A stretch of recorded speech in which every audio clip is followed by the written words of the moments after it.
Hello mga tol. By the way, ito pala si Maya. Ngayon ay tuturuan ko kayo paano natin i-set yung signal natin.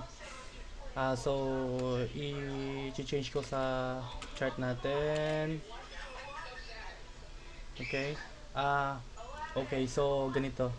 So yung AGLD natin, so kung titingnan mo ito sa 2 hours, ganito 'yon, pero dito natin sasakyan 'yan.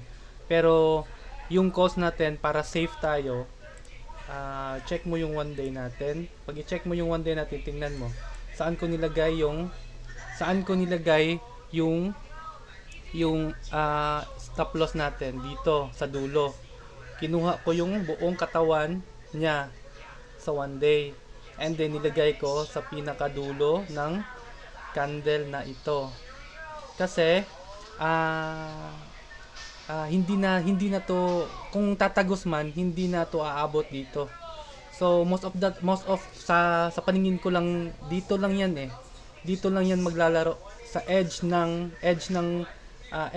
candle na to. Kahit muna natin ha. Edge ng candle na to, dito lang 'yan. Dito lang 'yan, around this level, and then babalik na.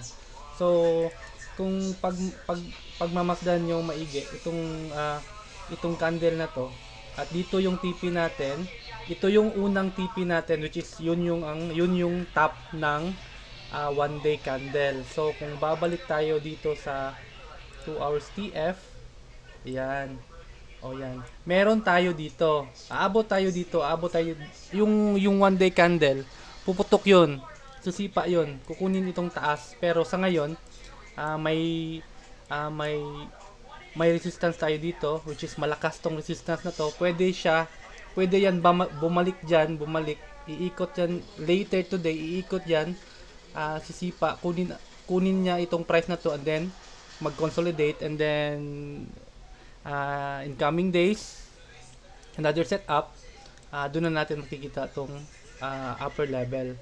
So ganun ko siniset ito.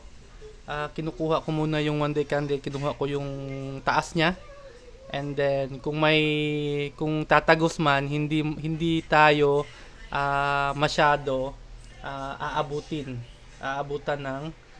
ng SL natin. So tingnan natin yung ano yung mangyari sa kanya, and then like I said, like example dito sa PCM. Okay. So, ganito yung dapat na titingnan natin, which is dalawang red man yun, no? So, ganito dapat yung titingnan natin, yung merong pagliko. Ganito.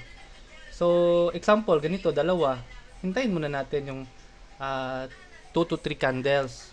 Pag ito, ganyan na, hindi niya na itong candle na to, hindi niya na nalampasan tong candle na to, and then, yung sumunod na candle, ganun din, may senyales na nagre-reverse yung market diyan. So doon na tayo mag-decide kung papasok na ba tayo sa trade. So like dito, wala pa kasi dalawa pa lang. So hintayin natin mag-hit yan, then next candle, hintayin natin yung next candle, and then the third candle. So abutin tayo ng gabi dito or umaga na. So ganun lang yun. So hindi dapat madaliin natin to, kasi sayang din yung pera natin kung ma-stop loss lang tayo. So once pumasok yan, once mali tayo, wag agad sumakay. Hintayin natin yung reversal talaga, yung pag-ikot niya, and then doon na natin sakyan. Or kung ito may lalampas, hintayin lang natin na makabalik dito, and then pag meron ng